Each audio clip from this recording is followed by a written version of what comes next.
Welcome all to the online classes for Applied Electronics and Instrumentation, BTech Agriculture 4th semester. On last turn, we had completed or we had started with electron energy bands in solids, insulators, semiconductors, and metals.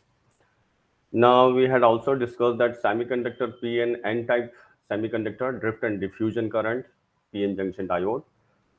So, before starting to the semiconductor PN junction diode or P type or N type semiconductors, we just go through a brief review for the difference between insulators, conductors, and semiconductors. So, on the basis of forbidden band, on the basis of forbidden band, yes, on the basis of forbidden band, the insulators, semiconductors, and conductors are described as shown in the PPT.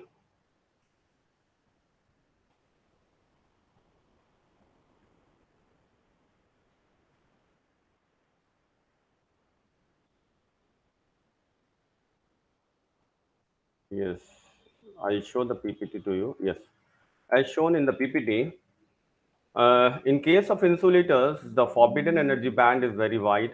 Due to this fact, electrons cannot jump from valence band to conduction band. In insulators, the valence electrons are bound very tightly to their parent atoms. Uh, to their parent atoms. For example, in case of material like glass, the valence band is comparatively filled at 0 degree Kelvin, and the energy gap between valence band and the conduction band is of the order of 10 electron volt in the case of insulators. Even in the presence of high electric field, electrons do not move from valence band to conduction band. When a very high energy is supplied, an electron may be able to jump across the forbidden gap. As you see in the slide, the forbidden gap is shown, and for conduction, the higher energy is required by an electron from conduction band to valence band. Okay. When a very high energy is supplied, an electron may be able to jump across the forbidden gap. Increase in temperature enables some electrons to go to the conduction band. Simultaneously with the energy, if we go on increasing the temperature also, then the energy initiated by the electrons, they jump from the valence band to the conduction band. Okay. Uh, this explains why certain materials which are insulators are at room temperature become conductors at high temperatures.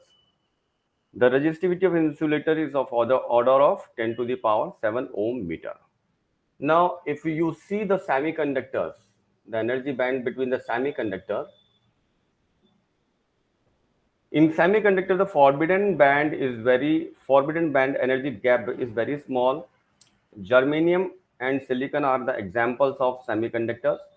In germanium, the forbidden uh, band is of order of zero point 0.7 electron volt in germanium.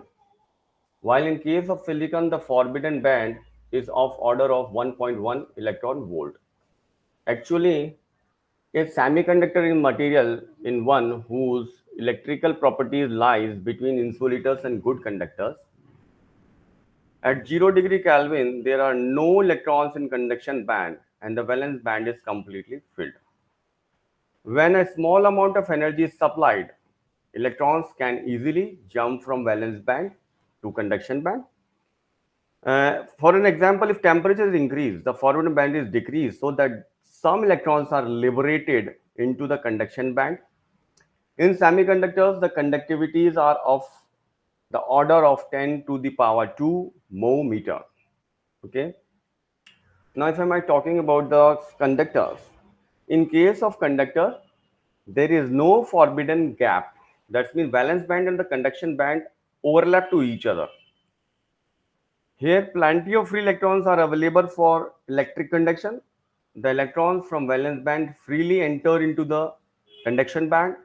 Due to the overlapping of valence band and conduction band, electric current, a slight potential difference across the conductor causes the free electrons to constitute electric current. A slight potential, a minimum amount of energy can be contribute in conducting a current. The most important point in the conductor is that due to the absence of forbidden gap or forbidden band, there is no structure to establish hole. The total current in the conductor is simply a flow of electrons. So this is the difference between the insulator, conductors and semiconductors.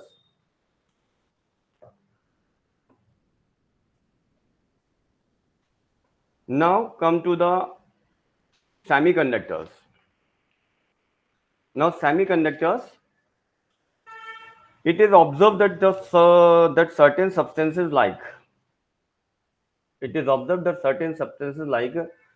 germanium, silicon, etc. have resistivity 10 to the power minus 4 to 0.5 ohm meter. Between good conductors like copper having resistivity 1.7 into 10 to the power minus 8 ohm meter, and insulators like glass having resistivity of 9 into 10 to the power 11 ohm meter. These substances are known as semiconductors.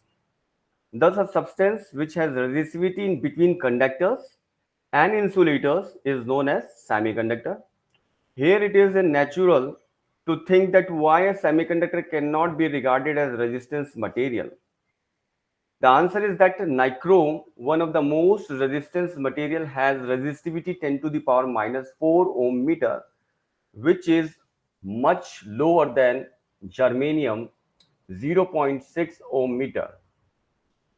And hence, it is wrong to consider the semiconductor as resistance material. It is important to mention here that resistivity does not alone decide whether substance is semiconductor or not. The resistivity is not a parameter to decide whether the substance is semiconductor or conductor or insulator. Okay.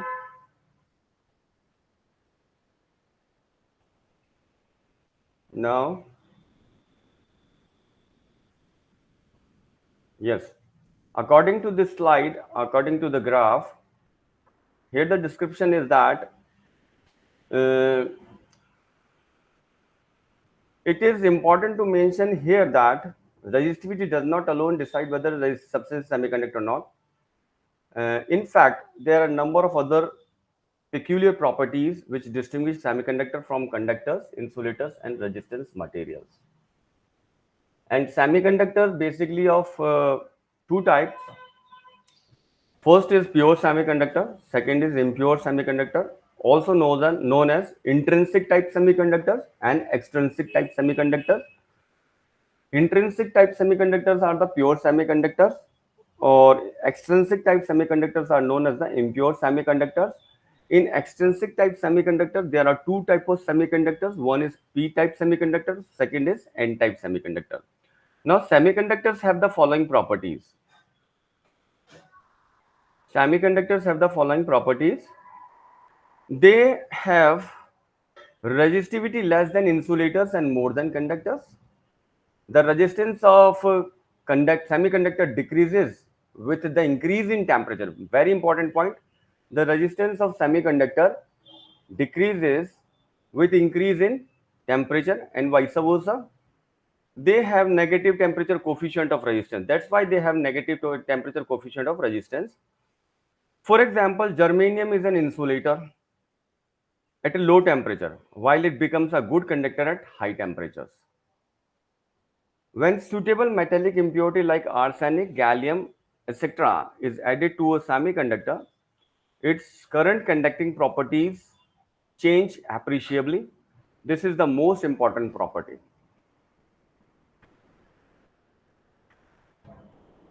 Compound semiconductors such as gallium arsenide are also commonly used.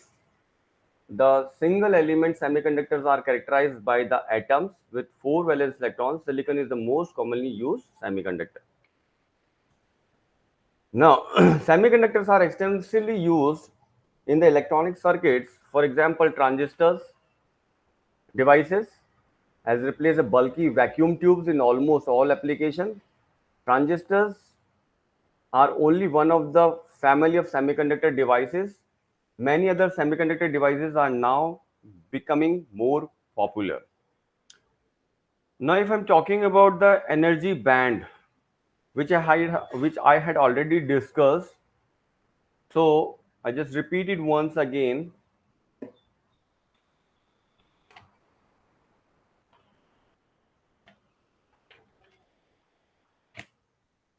The electrical conductivity of semiconductor changes appreciably with the temperature variation. At very low temperature, say 0 degree Kelvin, the semiconductor crystal behave as a perfect insulator.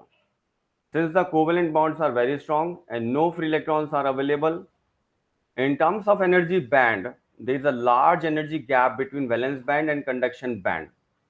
Here the valence band is filled, but no electron can reach to the conduction band to become free electron. At room temperature, some of the covalent bonds are broken due to the internal energy supply to the crystal. Okay. Due to the breaking of bonds, some electrons become free, were engaged, which were engaged in the formation of these bonds. So this is all the internal physics. What will happen if some temperature is provided to the semiconductors? What is the reaction takes place within the electrons and their bondings? The electron dislodge from the covalent bond becomes free to wander in a random fashion throughout the crystal.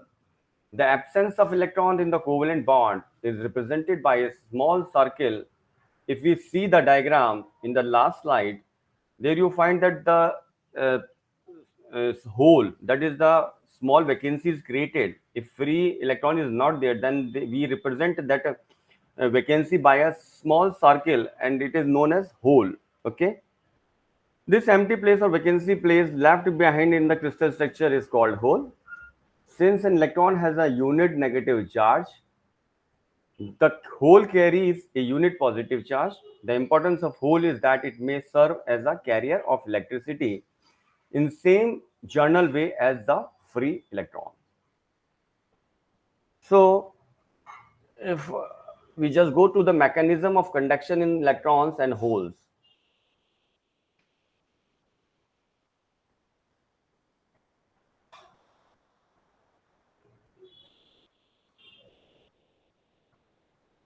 This is the atomic structure of silicon and germanium.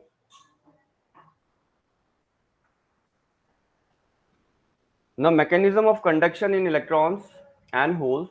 When electrons are liberated on breaking the covalent bond, they move randomly through the crystal lattice. These free electrons are not attracted by nuclei of the atoms. Nuclei of the atoms. Okay. As you see that in the center there is a nucleus or nuclei of the atom. Moreover, these electrons are also not repelled by the electrons bound to the covalent bond because their electrical effects are completely engaged in maintaining the covalent bonds. When electric field is applied, these free electrons have a steady drift opposite to the direction of applied field. This constitutes the electric current. We have seen that when a covalent bond is broken, a hole is created. For one electron set free, one hole is created. The thermal energy creates electron hole pairs, there being as many holes as free electrons. These holes move through the crystal lattice in a random fashion like liberated electrons. When an external electric field is applied, the holes drift in direction of the applied field. Thus, they constitute electric current. The current conduction by the holes is shown. Conduction by the holes is shown in the figure. Let the valence electron at A has become free electron due to the thermal energy. This creates a hole in the covalent bond. Okay.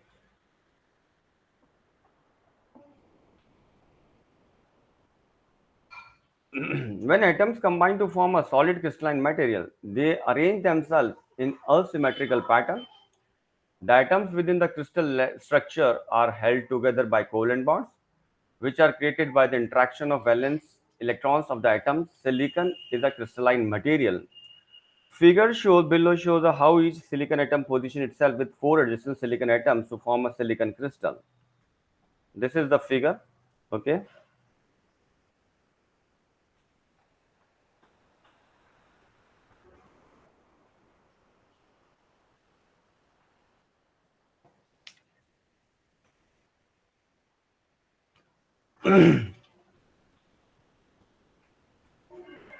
Yes.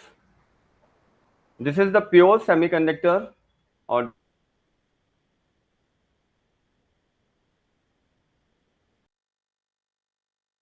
the structure of the pure semiconductor silicon or germanium. Now, if I'm talking about the impure semiconductor, that is extrinsic type semiconductor. Extrinsic type semiconductor, its name itself defines that it is impure. That is, some impurity is going to be added up in the pure semiconductors.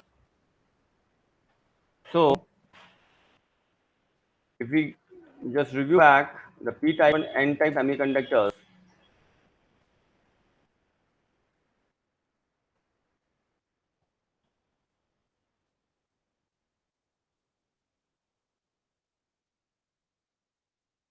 so what are P type and N type semiconductors? Semiconductors are classified into P type and N type semiconductors.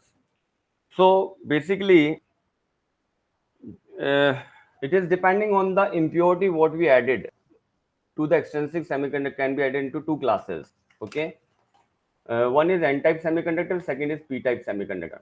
When a small amount of pentavalent impurity, when a small amount of pentavalent impurity is added in a pure semiconductor crystal during the crystal growth, the resulting crystal is called as N-type semiconductor. Uh,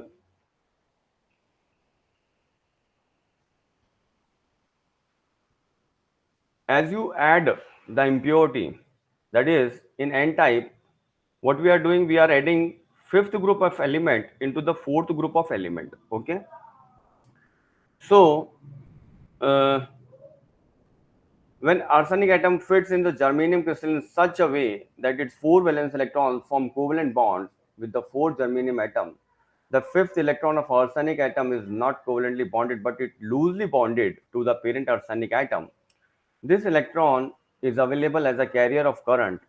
The amount of energy needed to detach this fifth valence electron from the impurity atom is of order of only 0.1 electron volt for germanium and 0.05 electron volt for silicon using arsenic impurity. This energy is very small and may be provided with thermal agitation at room temperature. Such a liberated valence uh, electron is then free to move in crystal lattice in the same way as free electrons in an intrinsic semiconductor. Although each arsenic atom provides only one free electron, yet an extremely amount of arsenic impurity provides enough atoms to supply millions of free electrons. In case of N-type semiconductor, the following point should be remembered. Uh, in N-type semiconductor material, there is an excess of electrons. Here, the number of holes is small in comparison to the parent intrinsic semiconductor because the large number of electrons available fill up the vacancies. Thus in N-type semiconductors, the electrons are at the majority carriers while positive holes are the minority carriers. Although N-type semiconductors has excess of electrons, but it is electrically neutral. This is due to the fact that electrons are created by the addition of neutral pentavalent impurities atom to the semiconductor. That is, there is no addition of either negative charge or positive charge. The extra electrons are free electrons and increasing the conductivity. Okay. So by adding the impurity of fifth group element in the fourth group element, we are increasing the number of charge carriers, that is electrons as the free electrons. Okay. When N-type semiconductor is placed between two electrodes, now if we are placing the electrode potential, we apply the potential across the two nodes of the N-type semiconductor, then excess electrons donated by impurity atoms will travel towards the positive electrode. This constitutes the electric current. This type of conductivity is called negative or n-type conductivity because the current flow through the crystal is due to the free electrons. Okay. Now, second type is p-type semiconductor or p-type extrinsic semiconductor. P-type semiconductor is formed by adding the impurity of third group element into the fourth group element. That is a small amount of trivalent impurity. A small amount of trivalent impurity is added to a pure crystal during the crystal growth. The resulting crystal is called p-type semiconductor. Let us take an example. Take one boron atom, uh, which is a trivalent boron, is added to a pure germanium crystal, uh, and by adding a third group element into the fourth group element, in fourth group covalent bond, only germanium atom contributes one electron, valence electrons, and there is a deficiency of one electron, which is called a hole. Here, the deficiency is created because one uh, atom is get covalently bonded with the fourth group element, but one atom is still remaining. One pair is still remaining for covalent bonding, and that vacancy is known as hole. In other words, we can say that the fourth bond is incomplete. Fourth bond is incomplete, that is being short of one electron. Therefore, each boron atom added, one hole is created. A small amount of boron provides million of holes.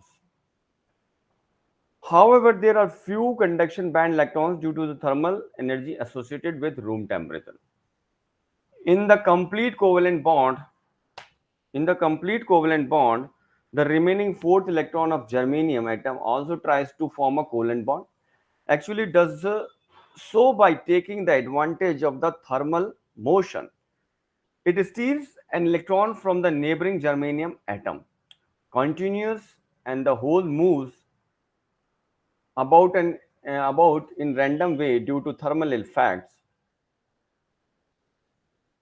They accept electrons from germanium atoms. Since current carriers are positively charged particles, holes, this type of semiconductor is called p-type semiconductors.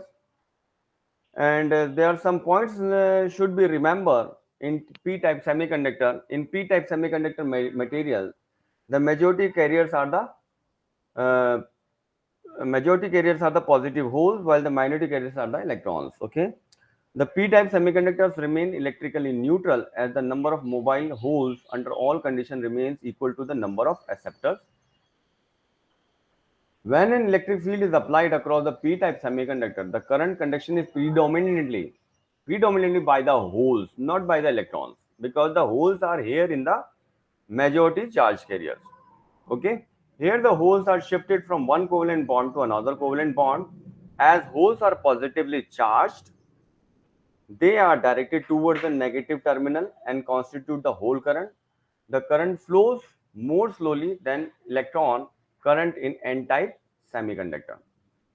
Here, one more important point is note that the hole current flows more slowly. Why more slowly? Because it is the formation of covalent bonding, and for formation, it requires to break down and requires to tie up. Then there is a slow movement. Okay, so the current flows is slow.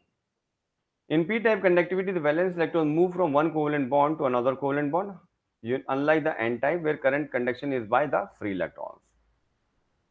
Now, as p-type semiconductor and n-type semiconductor, we had to introduce two extrinsic type semiconductors, but as there is of no use of these two semiconductors individually, so to make a use in various application, we try to uh, join these two semiconductors through a process of diffusion, and one element is introduced that is known as diodes.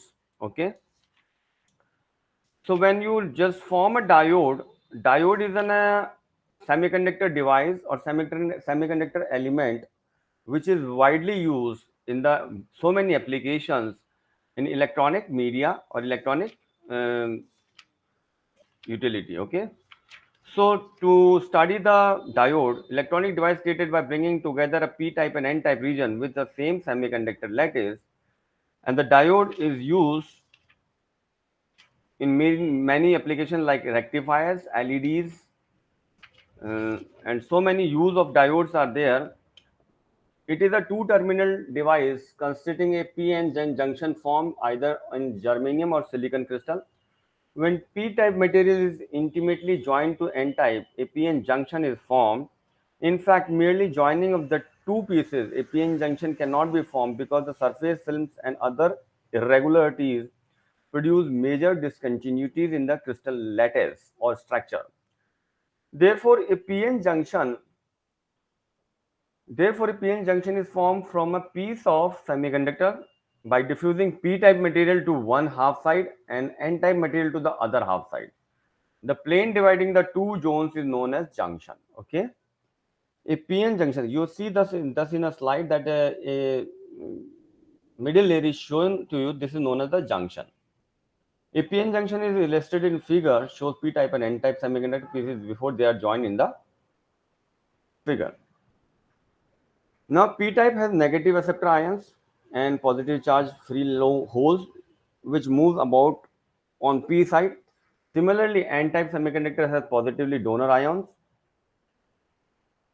and negatively charged free electrons which move about n side.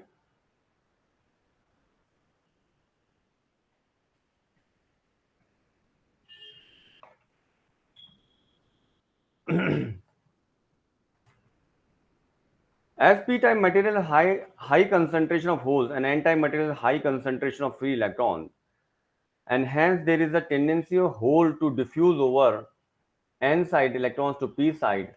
This process is known as diffusion. This process is known as diffusion.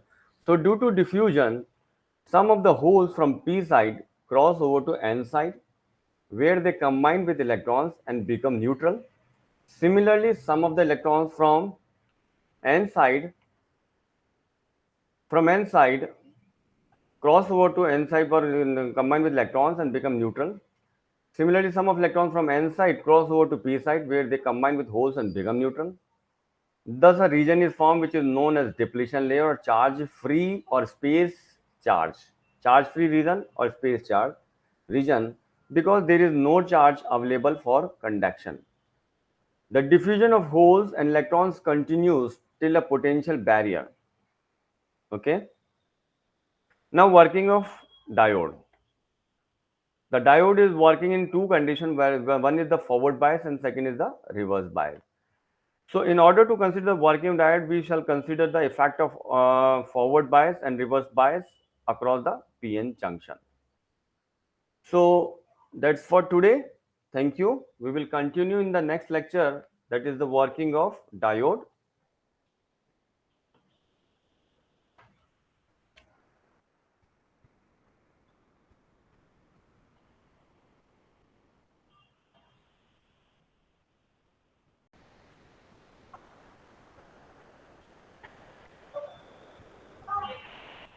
Welcome all to the online classes for analog electronics and instrumentation, BTech Agriculture 4th semester. I'm Mukesh Bhardwaj. Today we are going to deliver, or I'm going to deliver the topic rectifying circuits and DC power supplies. Rectifying circuits and DC power supplies, which includes rectifiers, filters, voltage regulators, circuits. Basically, we had completed with diode, and the main applications of diodes are rectifiers, filters, and voltage regulator circuits, and they are known as rectifying circuits and DC power supplies. So we start with half wave rectifier, full wave rectifier, and bridge rectifier. So, introduction. A rectifier is an electrical device that converts alternating current which periodically reverses changes direction to a direct current, which is only one direction, a process is known as rectification. Or a rectifier is defined as an electronic device used for converting AC voltage or current into unidirectional voltage or current. For this purpose, a unidirectional conduction device such as PN diode, neglecting the small reverse saturation current, is used. A half wave rectifier is one which converts AC voltage into pulsating voltage using only one half cycle of the applied AC voltage. The basic the basic half wave diode rectifier circuit along with its input and output waveform in the figure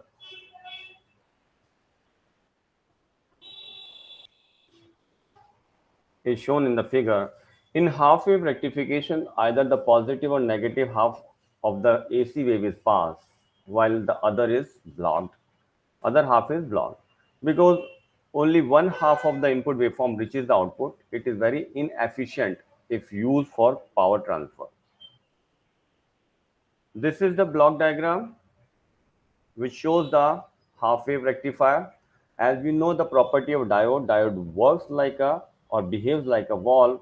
It flow or allows the current in one direction and block the current in another direction or in the reverse biasing. So as we know that alternating current or alternating voltage is of sine or cosine nature, when the positive half cycle, it conducts the diode in forward bias and the diode pass on that cycle towards the output or the load. And when the alternating half cycle comes, makes the diode in a reverse bias, then the load will not or output will not occur at the output, because the diode blocks the voltage level or current in the reverse biasing. A half wave rectifier is one which converts AC voltage into pulsating voltage using only one half cycle of the applied AC voltage.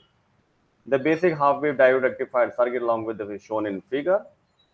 The AC voltage to be rectified is applied to a single diode connected uh, in series with a load resistance, as you see in the figure.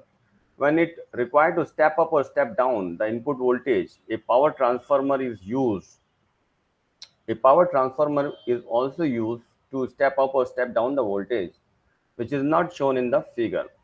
Now, to understand the working once more, for the positive half cycle of the input AC voltage, the diode D is forward biased and hence it conducts. Now, current flows in the circuit and there is a voltage drop across the load resistance. This constitutes the output voltage. Uh, the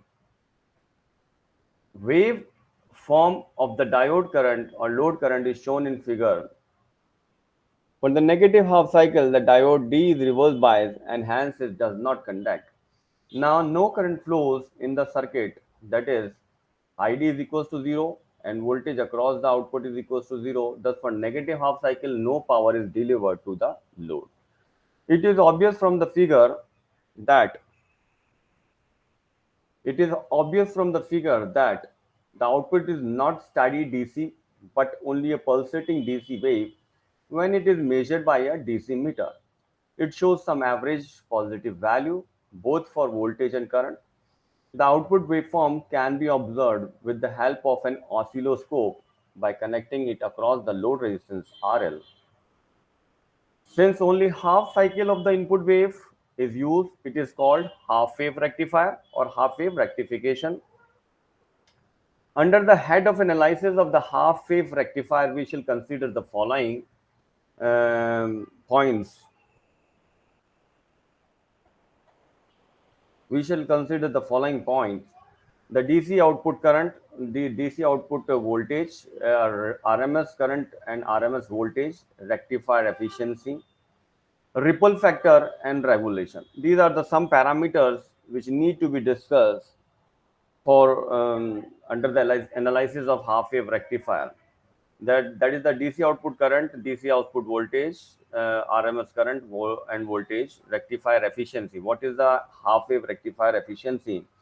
And if you want to calculate out the ripple factors, that is the pulsating waveform gives the ripples. And to calculate the ripple factor, how much ripple factors are generated. And the last one is the regulation. Let us to understand this parameters, we consider a sinusoidal voltage we apply to the input of the rectifier. Then, as we according to the equation, v input equals to Vm sin omega t. We had seen all these equations in earlier classes also, where Vm is the maximum value of the supply voltage. Let the diode to be idealized with resistance Rf in the forward direction, that is in the on state, and Rf equals to infinite in the reverse direction, that is on in the off state. Now the current I in the diode or in the load resistance RL is given by I equals to Im sin omega t. Uh, for the limit 0 to pi, and for pi to 2 pi it will become 0. Okay, whereas Im is equals to Vm upon Rf plus RL. Rf is the diode resistance and RL is the load resistance. Now this is Im. Okay, that is maximum current which can pass on through the load resistance. Now the DC output current, if you want to find out the DC output current, the average current ID, that is we are going to find out the average current, as we had already done in the case of alternating current study, the VRMS, IRMS, I maximum, I minimum, and all that. In the same way, we are going to calculate the average current, output current. For calculating the average current, IDC equals to 1 upon 2 pi. The formula is 1 upon 2 pi, 0 to 2 pi, I d omega t. Now substitute the value and just 1 by 2 pi integration from 0 to pi I m. Instead of I, we just put the value I equals to Im sin omega t d omega dt plus 0 pi to 2 pi z 0 d omega dt. And finally, the result come out to be 0.318 Im. Substituting the value of Im, we get IDC. IDC is equals to Vm upon pi Rf plus RL. If RL, that is load resistance, is very, very greater than Rf, then RF can be negligible, and ultimately the DC current output is come out to be 0.318 Vm upon RL. Now, if you want to find out the DC output voltage, for finding out the DC output voltage, VDC is given by V equals to, according to the Ohm's law, we know that V equals to IR. So VDC is equals to IDC into RL. And we know the value of IDC is equals to Im upon pi into RL. And if we substitute the all values, then voltage DCs come out to be 0.318 Vm. Now VRMS, that is root mean square value of the voltage, and IRMS, that is root mean square value of the current. Uh, IRMS, we know the formula 1 upon 2 pi 0 to 2 pi I square d omega dt to the root, whole root 1 by 2 pi 0 to 2 pi I square d omega dt as the concept of alternating current. Now you have to, in accordance to the limit, integrate the value, put the value of I over here in the formula, then do the calculation, do integration, and put the limits, and finally we get IRMS is equals to Vm upon 2 Rf plus RL. This all derivations and calculations are given in all the standard books. You can refer to all the books, Camberley Haight, um, and Sanjeev Gupta, and you can also refer to the some books which are specially based on the derivations and the electronic device and circuits. And similarly, when you just get the IRMS, you get the VRMS, RMS voltage across the load. We know according to the Ohm's law. V equals to IR. So Vrms equals to IRms into RL. Put the values, and finally we get Vrms equals to V maximum upon 2, which is written in front of you, that is in the slide. Vrms equals to V peak upon 2, okay, and Vdc is equals to V peak upon pi. We had calculated all these, okay. So now we need to find out the rectifier efficiency. What is the efficiency of half wave rectifier? How will you calculate the rectifier efficiency? As we know that to find out the, or to calculate the efficiency of anything, output upon input into 100 is to be done for calculating the efficiency. So here with the efficiency is in the terms of power. So the efficiency is equals to DC power delivered to the load upon AC input power from transformer secondary, that is P DC upon P AC, okay. Now P DC equals to IDC whole square into RL. As we know the formula, P power equals to I square into RL, or I square into R. The power formula can be written as this. So by the formula of power, we can calculate the power first for AC and DC. Further, power of AC is equals to um, uh, power at a junction of diode and power of the load resistance. The addition of power AC and power DC is given by Im square into RL upon pi square, and power AC is given by Im square upon 4 RF plus RL. Now substituting these two powers in the formula for finding out the efficiency, the value come out to be in generally you find that for finding out the efficiency the word neta is used. You can use the abbreviation neta for finding out or to denote the efficiency. So finally the efficiency come out to be 40.6 upon 1 plus RF upon RL. And if RL is very greater than RF, or RF is tends to 0, then the 1 plus RF upon RL factor will be nullified, and the efficiency come out to be 40.6. And finally the efficiency of a half wave rectifier is 40.6%, okay. So just make it a note of it that the efficiency of half wave rectifier is 40.6%, which is not so much efficient, because as the one uh, cycle of a input wave is get rectified and the negative half is nullified due to the characteristic of this diode, that is it allows the current in forward bias and it blocks the current in reverse bias. So the efficiency is obviously less than 50%. Now how much ripple are generated, or the ripple factor? What is the ripple factor? So for finding out the ripple factor gamma, generally the ripple factor is denoted by the word gamma or denoted by the word symbol gamma, gives an idea about the waviness of the rectified voltage and is defined as the ratio of the effective value of AC component of voltage or current to the direct or average value. Hence, ripple factor is equals to ripple voltage upon DC voltage equals to RMS value of AC component upon DC value of wave. So finally, when we just put out the value of all these, the ripple factor come out to be 1.21. 1.21 is the ripple factor which comes out to be in the half wave rectification. Now this is all about the half wave rectifier. Now we move to the full wave rectifier circuit with working theory. Now full wave rectifier is a type of rectifier which converts alternating current voltage or alternating current voltage into pulsating direct current voltage during both half cycles of applied input voltage. This rectifier acts as a heart of the circuitry which allows the sensors to attach to the receiver in either polarity.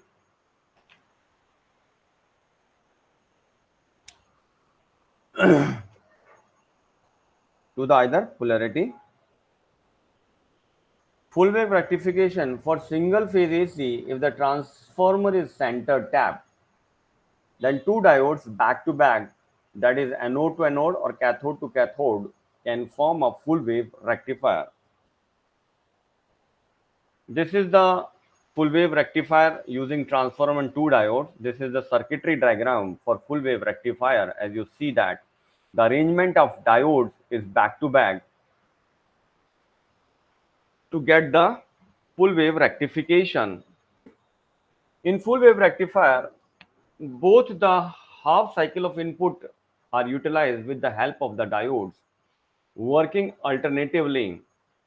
And the figure shows the basic circuit of the full wave rectifier. The circuit is seen to comprise of two half wave rectifiers. Basically, it is the comprise of two half wave rectifiers.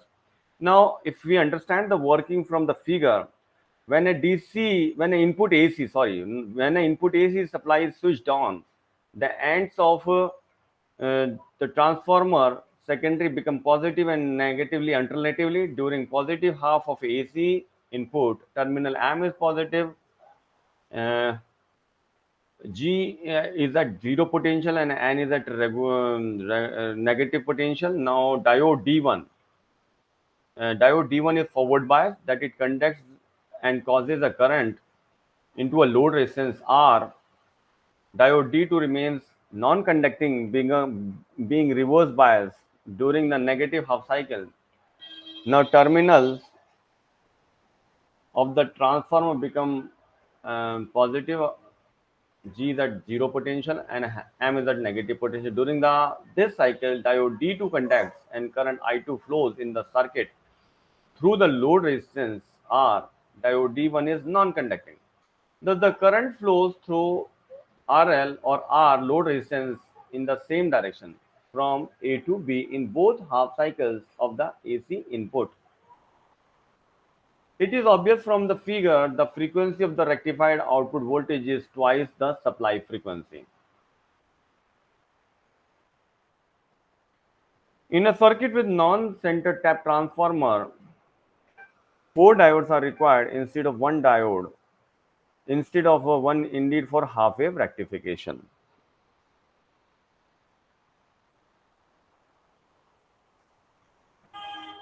Okay.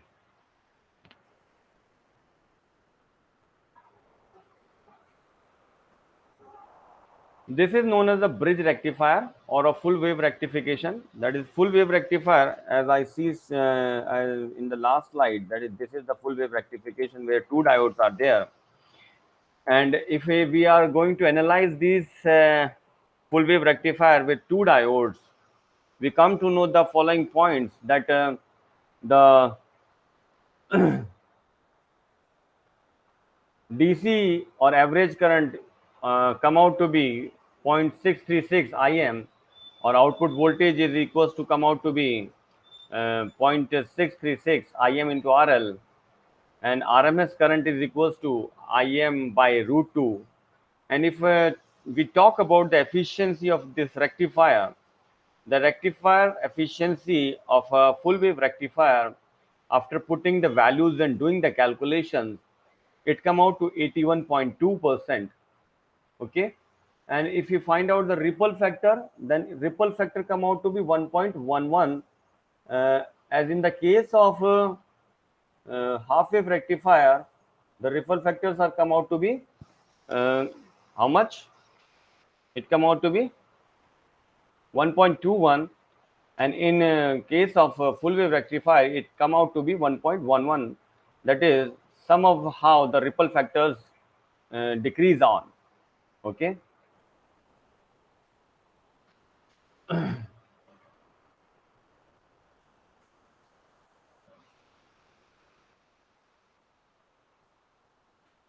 So thank you for today's lecture.